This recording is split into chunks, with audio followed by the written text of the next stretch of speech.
اعوذ باللہ من الشیطان الرجیم بسم اللہ الرحمن الرحیم۔ اللہ تبارک و تعالیٰ کے نام سے شروع جو بڑا مہربان اور نہایت رحم کرنے والا ہے۔ پیارے دوستو، کیا آپ جانتے ہیں کہ جب قیامت قائم ہوگی اور دنیا میں رہنے والی ہر مخلوق، انسان، حیوانات، چرند پرند، الغرض سب کچھ تباہ ہو جائے گا اور تمام انسان مر جائیں گے، سورج چاند ستارے کہنا جائیں گے اور دنیا کی ہر چیز کو صفحہ ہستی سے مٹا دیا جائے گا اور پہاڑ ہوا بن کر اڑ جائیں گے۔ پیارے دوستو، آج کی اس ویڈیو میں ہم آپ کو بتائیں گے کہ جب اس دنیا کو ختم کر دیا جائے گا اور اس کو صفحہ ہستی سے مٹا دیا جائے گا اور دنیا میں کوئی بھی مخلوق باقی نہ رہے گی تو اس کے بعد کیا ہوگا، اور پھر اللہ تبارک و تعالیٰ کس طرح سے اس دنیا کو نئے سرے سے آباد فرمائے گا اور کس طرح لوگوں کو ان کی قبروں سے دوبارہ زندہ فرمائے گا، اور اس کے بعد کون کون سے معاملات درپیش آئیں گے۔ پیارے دوستو، ان تمام تر سوالات کے جوابات قرآن و حدیث کی روشنی میں آج کی اس ویڈیو میں ہم آپ کو بتائیں گے، لہٰذا آپ سے گزارش ہے کہ ہماری اس ویڈیو کو اینڈ تک ضرور دیکھیے گا۔ پیارے دوستو، جب قیامت کا وقت بالکل قریب آ جائے گا تو اللہ تبارک و تعالیٰ حضرت اسرافیل علیہ السلام کو سور پھونکنے کا حکم دیں گے۔ تو حضرت اسرافیل علیہ السلام اللہ تبارک و تعالیٰ کے حکم کے مطابق سور پھونکیں گے اور آہستہ آہستہ دنیا تباہ و برباد ہونا شروع ہو جائے گی۔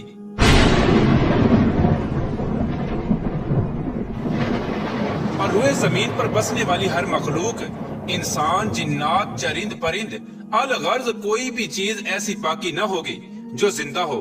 اس وقت سب کا نام و نشان مٹ جائے گا اور سب کچھ تباہ و برباد ہو جائے گا، اور دلکش اور خوبصورت نظر آنے والی اس زمین پر ہر طرف چٹیل میدان اور ویرانی ہی ویرانی ہو جائے گی۔ اس کے بعد اللہ تبارک و تعالیٰ ارشاد فرمائے گا کہ کون ہے جس کی آج بادشاہی ہے، اور کہاں گئے دنیا کے جبار اور متکبر لوگ۔ دنیا کی اس تباہی کے بعد ایک لمبا عرصہ خاموشی اور سناٹے میں گزر جائے گا، اور اس لمبے عرصے کا علم صرف اللہ تبارک و تعالیٰ کو ہی ہے۔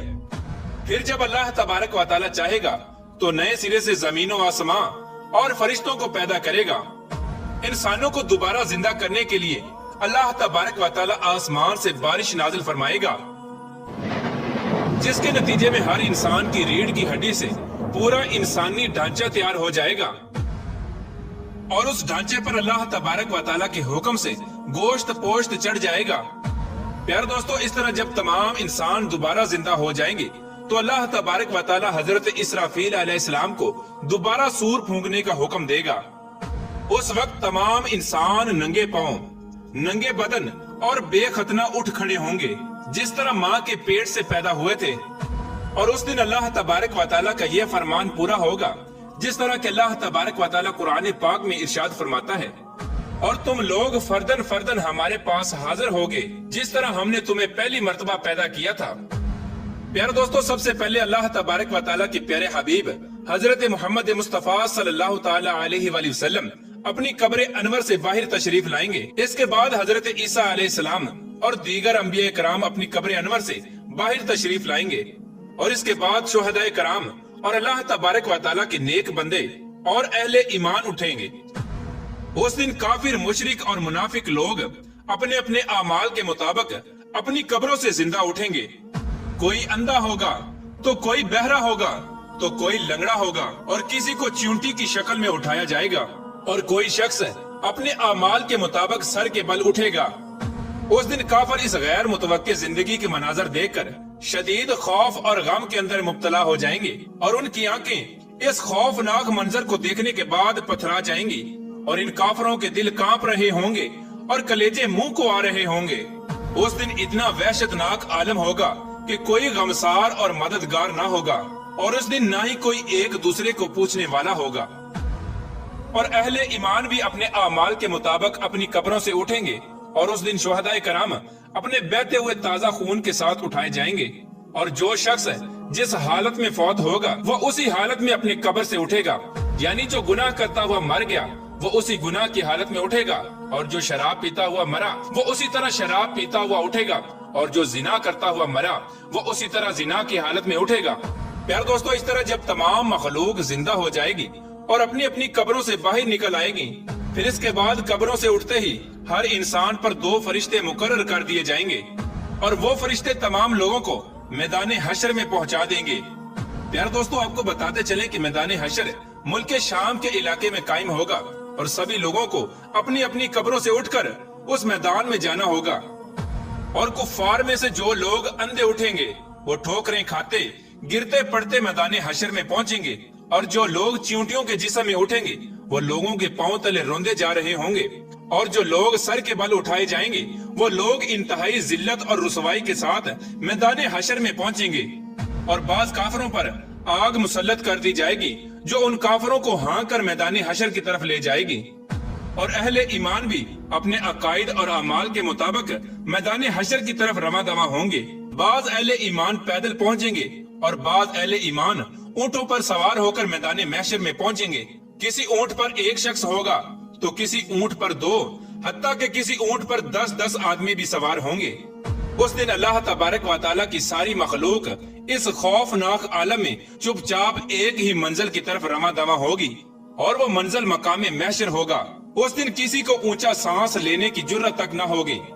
اس دن ہر آدمی کو یہ احساس ہوگا کہ آج حساب کا دن ہے، اور آج اپنی زندگی میں کیے گئے تمام کرتوتوں کا پھل ملنے والا ہے۔ اس طرح جب تمام مخلوق میدان حشر میں پہنچ جائے گی تو اس وقت اللہ تبارک و تعالیٰ کی طرف سے یہ اعلان کیا جائے گا، وَامْتَازُوا الْيَوْمَ أَيُّهَا الْمُجْرِمُونَ، کہ اے مجرموں آج کے دن الگ الگ ہو جاؤ۔ اس وقت تمام لوگ الگ الگ گروہوں کے اندر تقسیم ہو جائیں گے، اور کافر اور مشرک لوگ اپنی زندگی میں جس چیز کی پوجا کیا کرتے تھے اور جس کو اپنا خدا مانتے تھے وہ اسی گروہ میں شامل ہو جائیں گے، اور دوسری طرف ایمان والوں کو ان کے عقائد اور اعمال کے مطابق الگ الگ گروہوں میں تقسیم کر دیا جائے گا۔ علماء کے ساتھ ہو جائیں گے، اور نیک لوگ نیک لوگوں کے ساتھ، عابد لوگ عابدوں کے ساتھ، اور متقین کے ساتھ میں شامل ہو جائیں گے، اور شہداء کے ساتھ، اور مجاہدین کے ساتھ ہو جائیں گے۔ الغرض جو جس چیز کے ساتھ محبت کرتا ہوگا اور جن اعمال کے ذریعے اس نے اپنی زندگی گزاری ہوگی وہ اسی گروہ میں شامل ہو جائے گا۔ اس دن بے نمازیوں کی صف میں کھڑے ہوں گے، اور روزوں کو چھوڑنے والے روزوں کو چھوڑنے والوں کی صف میں کھڑے ہوں گے، اور اللہ تبارک و تعالیٰ کے نافرمانوں کی صف میں کھڑے ہوں گے، اور اسی طرح زکوٰۃ نہ دینے والوں کی صف میں کھڑے ہوں گے، اور زنا کرنے والوں کی صف میں کھڑے ہوں گے، اور شراب نوشی کرنے والوں کی صف میں کھڑے ہوں گے، اور ماں باپ کے نافرمانوں کی صف میں کھڑے ہوں گے۔ پیارے دوستو، میدان حشر میں تمام لوگ ننگے پاؤں اور ننگے بدن ہوں گے۔ اس دن سورج 1 میل کے فاصلے پر آگ برسا رہا ہوگا، اور زمین تپش کی وجہ سے دہک رہی ہوگی، اور جسم سورج کی آگ میں جل رہا ہوگا، اور زمین اتنی گرم ہو جائے گی کہ زمین پر پاؤں نہ رکھا جا رہا ہوگا، اور دور دور تک کہیں سایہ نظر نہیں آ رہا ہوگا، اور لوگ اپنے اپنے عقائد اور اعمال کے مطابق اپنے اپنے پسینوں میں ڈبکیاں لگا رہے ہوں گے۔ کچھ لوگ اپنے گناہوں کے مطابق ٹخنوں تک پسینے میں ڈوبے ہوں گے، اور کچھ لوگ سینے تک پسینے کے اندر ڈوبے ہوں گے، اور کچھ لوگ اپنے اعمال کے مطابق پورے کے پورے پسینے میں ڈبکیاں لگا رہے ہوں گے۔ پیارے دوستو، حشر کا یہ خوفناک دن 50,000 سالہ ہوگا، اور لوگ بھوک اور پیاس اور شدید گرمی کی حالت میں 50,000 سال تک کھڑے رہیں گے، اور تمام لوگ تنگ آ کر اللہ تبارک و تعالیٰ کی بارگاہ میں عرض کریں گے، یا رب العالمین ہمیں اس مصیبت سے نجات عطا فرما، چاہے ہمیں جہنم میں ڈال دے۔ پیارے دوستو، یاد رہے کہ آج سورج کا ہماری زمین سے فاصلہ 9 کروڑ 30 لاکھ میل ہے۔ اس کے باوجود بھی جون جولائی کے مہینے میں زمین اس قدر گرم ہو جاتی ہے کہ 1 منٹ کے لیے بھی زمین پر ننگے پاؤں کھڑا نہیں ہوا جاتا۔ تو ذرا غور فرمائیے کہ اس دن کیا حال ہوگا جس روز زمین کا درجہ حرارت آج کے مقابلے میں 9 کروڑ گنا زیادہ ہوگا۔ پیارے دوستو، اس دن حساب و کتاب سے پہلے تمام لوگ مختلف انبیاء کرام کی بارگاہ میں حاضر ہوں گے اور ان سے اپنے لیے سفارش کرنے کا کہیں گے، لیکن سب انبیاء کرام ایک ہی جواب دیں گے کہ آج میرا رب اتنا غضبناک ہے کہ اس سے پہلے وہ اتنا غضبناک کبھی نہ ہوا، اور نہ ہی وہ اس کے بعد کبھی اتنا غضبناک ہوگا۔ اس دن تمام لوگ تمام انبیاء کرام کی بارگاہ سے ہوتے ہوئے حضرت عیسیٰ علیہ السلام کی بارگاہ میں پہنچیں گے، تو حضرت عیسیٰ علیہ السلام بھی یہی جواب دیں گے کہ آج میرا رب اتنا غضبناک ہے کہ اس سے پہلے کبھی بھی وہ اتنا غضبناک نہ ہوا اور نہ ہی اس کے بعد ہوگا۔ تم لوگ اللہ تبارک و تعالیٰ کے پیارے حبیب حضرت محمد مصطفیٰ صلی اللہ تعالیٰ علیہ وآلہ وسلم کی بارگاہ میں چلے جاؤ، آج وہی تمہاری سفارش کریں گے۔ تو اس وقت تمام لوگ مایوس ہو کر حضرت محمد مصطفیٰ صلی اللہ تعالیٰ علیہ وآلہ وسلم کی بارگاہ میں حاضر ہوں گے اور آپ کی بارگاہ میں عرض کریں گے، یا رسول اللہ صلی اللہ تعالیٰ علیہ وآلہ وسلم، آپ اللہ کے پیارے رسول ہیں اور خاتم الانبیاء ہیں۔ آپ دیکھ رہے ہیں کہ ہماری کیا حالت ہو چکی ہے، آپ اپنے رب کے حضور ہماری سفارش کر دیجئے کہ وہ ہمارے حساب و کتاب کا آغاز فرمائے اور ہمارے گناہوں کو بخش دے۔ تو اس وقت اللہ تبارک و تعالیٰ کے پیارے حبیب حضرت محمد مصطفیٰ صلی اللہ تعالیٰ علیہ وآلہ وسلم یہ ارشاد فرمائیں گے کہ آج کے دن سفارش کے لائق صرف میں ہی ہوں۔ چنانچہ اس وقت حضرت محمد مصطفیٰ صلی اللہ تعالیٰ علیہ وآلہ وسلم کو میدان حشر سے شفاعت کے بلند ترین مقام محمود تک پہنچا دیا جائے گا، جو جنت میں عرش الہی کے نیچے ہوگا، اور وہاں پہنچ کر حضور پاک صلی اللہ تعالیٰ علیہ وآلہ وسلم اپنے پیارے رب کے حضور سجدے میں گر جائیں گے اور اللہ تبارک و تعالیٰ کی حمد و ثنا کریں گے۔ اس وقت اللہ تبارک و تعالیٰ کی ذات جب اپنے محبوب کے اس محبت بھرے سجدے کو دیکھے گی تو اس وقت اللہ تبارک و تعالیٰ کا دریائے رحمت جوش میں آ جائے گا۔ تو اللہ تبارک و تعالیٰ اپنے پیارے حبیب حضرت محمد مصطفیٰ صلی اللہ تعالیٰ علیہ وآلہ وسلم سے ارشاد فرمائے گا، اے میرے محبوب، اپنے سر کو سجدے سے اٹھاؤ اور سوال کرو، جو آپ مانگیں گے وہ آپ کو دیا جائے گا، اور جس کی آپ سفارش کریں گے اس کی سفارش قبول کی جائے گی۔ پیارے دوستو، یہی شفاعت کبریٰ ہوگی۔ شفاعت کبریٰ کی منظوری کے بعد حضور پاک صلی اللہ تعالیٰ علیہ وآلہ وسلم مقام محمود سے میدان محشر میں تشریف لائیں گے، اور اس وقت اللہ تبارک و تعالیٰ فرشتوں کی معیت میں میدان حشر میں نزول اجلال فرمائے گا اور جلوہ افروز ہوگا۔ اس وقت تمام فرشتے زمین کے کناروں پر کھڑے ہوں گے اور 8 فرشتے اللہ تبارک و تعالیٰ کا عرش الہی اٹھائے ہوئے ہوں گے، اور اس وقت اللہ تبارک و تعالیٰ کی عظیم الشان عدالت قائم ہوگی، اور اللہ تبارک و تعالیٰ فرشتوں کو حکم دے گا کہ تمام لوگوں کو ان کے نامہ اعمال دے دیے جائیں۔ اس دن اہل ایمان والوں کو سامنے کی طرف سے دائیں ہاتھ میں نامہ اعمال دیا جائے گا، اور اس دن کفار اور مشرکین کو پیچھے کی طرف سے بائیں ہاتھ میں نامہ اعمال دیا جائے گا۔ اس نامہ اعمال پر نظر ڈالتے ہی ہر انسان کے سامنے اس کی زندگی کے تمام کرتوت سامنے آ جائیں گے، اور اپنی زندگی میں کیے گئے تمام کرتوتوں کی تمام یادیں تازہ ہو جائیں گی، اور اس دن اہل ایمان کے روشن چہرے کچھ اور بھی روشن اور تر و تازہ ہو جائیں گے، اور تمام اہل ایمان خوشی خوشی دوسروں کو اپنا نامہ اعمال دکھائیں گے۔ جیسا کہ اللہ تبارک و تعالیٰ اس منظر کی طرف اشارہ کرتے ہوئے قرآن پاک میں ارشاد فرماتا ہے، اور لوگ کہیں گے کہ آؤ اور میرا نامہ اعمال پڑھو، اور اس دن مشرکین اور کفار کے چہروں کی سیاہی میں کچھ اور بھی اضافہ ہو جائے گا، ذلت ان کے چہروں پر چھا جائے گی، حسرت اور ندامت سے وہ اپنے ہاتھوں کو چبائیں گے، اور تمام کفار اور مشرکین کہیں گے کہ اے کاش آج ہمیں اپنا نامہ اعمال نہ دیا جاتا، اور کاش کہ میں یہ نہ جانتا کہ میرا نامہ اعمال اور حساب و کتاب کیا ہے۔ کفار اور مشرکین بار بار اپنے نامہ اعمال کو دیکھیں گے اور تعجب سے کہیں گے کہ یہ کیسا عجیب و غریب نامہ اعمال ہے کہ اس میں ہر چھوٹا بڑا عمل لکھا ہوا ہے۔ ہائے ہماری کم بختی، یہ نامہ اعمال کیسا ہے؟ کوئی چھوٹے سے چھوٹا یا بڑے سے بڑا عمل ایسا نہیں جو اس میں نہ لکھا ہوا ہو۔ پیارے دوستو، نامہ اعمال کی اس تقسیم کاری کے بعد سوال و جواب کا سلسلہ شروع ہو جائے گا۔ اللہ تبارک و تعالیٰ جس سے چاہے گا بغیر کسی ترجمان کے سوال و جواب فرمائے گا۔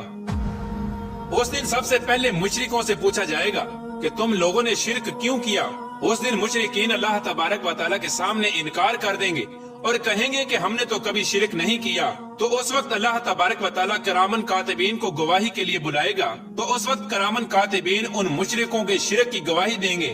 لیکن مشرک لوگ پھر بھی اللہ تبارک و تعالیٰ کے سامنے انکار کر دیں گے۔ اس وقت شرک سے بھرا ہوا کرامن کاتبین کا لکھا ہوا نامہ اعمال ان لوگوں کے سامنے رکھا جائے گا۔ مشرک اس نامہ اعمال کو دیکھ کر بھی انکار کر دیں گے۔ اس کے بعد پھر اس دور کے انبیاء کرام، اولیاء کرام، علماء کرام کو گواہی کے لیے بلایا جائے گا، تو وہ بھی ان کے شرک کی گواہی دیں گے، لیکن مشرک بدبخت لوگ ان کی گواہی کا بھی انکار کر دیں گے۔ اس کے بعد پھر وہ جگہ جہاں پر انہوں نے شرک یا کفر کیا تھا، اس جگہ کو گواہی کے لیے بلایا جائے گا، اور وہ جگہ مشرکین کے شرک کی گواہی دے گی، لیکن مشرک لوگ اس کا بھی انکار کر دیں گے، اور مشرک لوگ اللہ تبارک و تعالیٰ کی طرف مخاطب ہو کر کہیں گے کہ یا اللہ تم نے اپنے بندوں کو کیا ظلم سے پناہ نہیں دی؟ تو اللہ تبارک و تعالیٰ ارشاد فرمائے گا کہ ہاں میں نے اپنے بندوں کو ظلم سے پناہ دی ہے۔ تو مشرکین اللہ تبارک و تعالیٰ کی بارگاہ میں عرض کریں گے آج ہم اپنی ذات کے علاوہ کسی کی گواہی کو قبول نہیں کریں گے۔ چنانچہ اس وقت اللہ تبارک و تعالیٰ مشرکین کی زبانوں پر مہر لگا دے گا اور ان کے اعضاء کو بولنے کا حکم دے گا۔ اس وقت مشرکین کے تمام اعضاء یہ گواہی دیں گے کہ ہاں انہوں نے شرک کیا تھا، اور اس طرح ان کے اعضاء کی گواہی کی وجہ سے ان پر جہنم واجب کر دی جائے گی۔ جہنم کی یہ وعید سنتے ہی مشرکین لوگ اپنے جسم کے اعضاء کو لان تان کرنا شروع کر دیں گے اور کہیں گے کہ ہم نے تو تمہیں جہنم سے بچانے کی کوشش کی، لیکن تم نے ہمیں جہنم کا مستحق بنا دیا۔ تو اس وقت وہ تمام اعضاء جواب دیں گے کہ جس اللہ تبارک و تعالیٰ نے تمہیں قوت گویائی عطا فرمائی ہے اس نے ہمیں بھی بولنے کا حکم دیا تھا، تو ہم کس طرح اس کی نافرمانی کر سکتے تھے؟ اس کے بعد اللہ تبارک و تعالیٰ ایک منافق سے سوال کرے گا کیا میں نے تمہیں دنیا میں عزت، حکومت، مال و دولت اور اہل و عیال نہیں دیے تھے؟ وہ عرض کرے گا کیوں نہیں یا اللہ، سب کچھ عطا فرمایا تھا۔ تو اللہ تبارک و تعالیٰ دوسرا سوال پوچھے گا کیا تمہیں یقین تھا کہ قیامت آئے گی اور اللہ تبارک و تعالیٰ کے سامنے جواب دینا ہوگا؟ تو منافق اللہ تبارک و تعالیٰ کی بارگاہ میں عرض کرے گا ہاں یا رب العالمین، مجھے سب پتا تھا، میں نے تیرا کلمہ پڑھا، تیری کتاب پر ایمان لایا اور تیرے رسول پر بھی ایمان لایا، اور تیرے حکم کے مطابق نماز پڑھی اور روزے رکھے اور زکوٰۃ بھی ادا کی۔ اس وقت منافق اللہ تبارک و تعالیٰ کے سامنے اپنی تعریفیں کرنے میں پورا زور لگا دے گا۔ تو اللہ تبارک و تعالیٰ ارشاد فرمائے گا اچھا ذرا ٹھہرو، ہم کچھ اور گواہ لاتے ہیں۔ تو اس وقت منافق اپنے دل میں سوچے گا کہ میں تو مسلمانوں کے ساتھ مل کر نماز اور روزہ کرتا رہا، بھلا آج میرے خلاف کون گواہی دے گا؟ اس وقت اللہ تبارک و تعالیٰ اس کے منہ پر مہر لگا دے گا اور اس کی ران کو بولنے کا حکم دیا جائے گا۔ چنانچہ اس کی ران، اس کے بدن کا گوشت اور اس کی جسم کی ہڈیاں اور اس کے جسم کا رواں رواں اس کی منافقت کی گواہی دے گا کہ ایک طرف تو یہ نماز اور روزہ رکھتا اور دوسری طرف کفار کی دوستیوں پر ناز کرتا اور کفار کے مفادات کا تحفظ کیا کرتا تھا، مسلمانوں کو دھوکہ دیتا رہتا اور ان سے غداری کرتا رہتا۔ اس وقت اللہ تبارک و تعالیٰ اس منافق شخص پر غضبناک ہوگا اور اس پر جہنم کو واجب کر دے گا۔ پیارے دوستو، ان سوال و جواب کے بعد اہل ایمان کا نمبر آئے گا، لیکن اللہ تبارک و تعالیٰ کی محبت کا انداز اہل ایمان سے کچھ نرالا ہوگا۔ ایک مومن آدمی کو اللہ تبارک و تعالیٰ اپنے قریب بلائے گا اور اس پر اپنا امن اور رحمت ڈال دے گا، اور اللہ تبارک و تعالیٰ اس مومن سے سوال کرے گا کہ تو نے فلاں فلاں گناہ کیا تھا۔ تو اس وقت مومن اللہ تبارک و تعالیٰ کی بارگاہ میں عرض کرے گا ہاں یا رب العالمین، میں نے فلاں فلاں گناہ کیا تھا۔ تو اس طرح اللہ تبارک و تعالیٰ اس کے بعد اس کے ایک ایک گناہ کے بارے میں سوال کرتا جائے گا، اور وہ مومن اپنے تمام گناہوں کا اقرار کرتا جائے گا، اور اس وقت وہ مومن سوچنے لگے گا کہ اب تو میں ضرور ہلاک ہو جاؤں گا اور جہنم میں ڈال دیا جاؤں گا۔ اس وقت اللہ تبارک و تعالیٰ کی رحمت جوش میں آئے گی اور اللہ تبارک و تعالیٰ ارشاد فرمائے گا کہ میں نے تیرے گناہوں پر دنیا میں بھی پردہ ڈالا تھا اور میں تیرے گناہوں پر آج بھی پردہ ڈال رہا ہوں۔ اس کے بعد اللہ تبارک و تعالیٰ اس مومن کو جنت میں بھیج دے گا۔ پیارے دوستو، جب یہ سوال و جوابات کا سلسلہ ختم ہو جائے گا اور تمام لوگوں سے ان کے حقوق کے متعلق سوال کر لیے جائیں گے، تو اس کے بعد میدان حشر کا آخری مرحلہ شروع ہو جائے گا اور میزان کو سجایا جائے گا۔ تمام انسانوں کے نامہ اعمال اپنی آخری شکل میں وزن ہونے کے لیے تیار ہو جائیں گے، اور حجت کو قائم کرنے کے لیے میزان قائم کیا جائے گا، اور اس میزان میں جن لوگوں کی نیکیوں کا پلڑا باری ہوگا وہ لوگ کامیاب لوگ ہوں گے، اور جن لوگوں کے گناہوں کا پلڑا باری ہوگا وہ لوگ ناکام ترین لوگ ہوں گے۔ اس دن جو کامیاب لوگ ہوں گے وہ جنت میں چلے جائیں گے، اور جو ناکام لوگ ہوں گے اور جن کے گناہوں کا پلڑا باری ہوگا وہ جہنم میں داخل کر دیے جائیں گے۔ اس دن نبی کریم رؤوف الرحیم صلی اللہ تعالی علیہ وآلہ وسلم کی شفاعت خاص ان امتیوں کے لیے ہوگی جو حضور پاک صلی اللہ تعالی علیہ وآلہ وسلم کی امت کے گناہگار لوگ ہوں گے۔ اس دن حضور پاک صلی اللہ تعالی علیہ وآلہ وسلم اپنی گناہگار امت کی شفاعت فرمائیں گے، اور اللہ تبارک و تعالیٰ اپنے پیارے حبیب حضرت محمد مصطفیٰ صلی اللہ تعالیٰ علیہ وآلہ وسلم کی شفاعت قبول فرمائے گا، اور حضور پاک صلی اللہ تعالیٰ علیہ وآلہ وسلم اپنی گناہگار امت کو اپنے ساتھ لے کر جنت میں تشریف لے جائیں گے۔ اللہ تبارک و تعالیٰ سے دعا ہے کہ اللہ تبارک و تعالیٰ اپنے پیارے حبیب حضرت محمد مصطفیٰ صلی اللہ تعالیٰ علیہ وآلہ وسلم کے بتائے ہوئے راستے پر چلنے کی توفیق عطا فرمائے، اور ان کی محبت کے اندر جینا مرنا نصیب فرمائے۔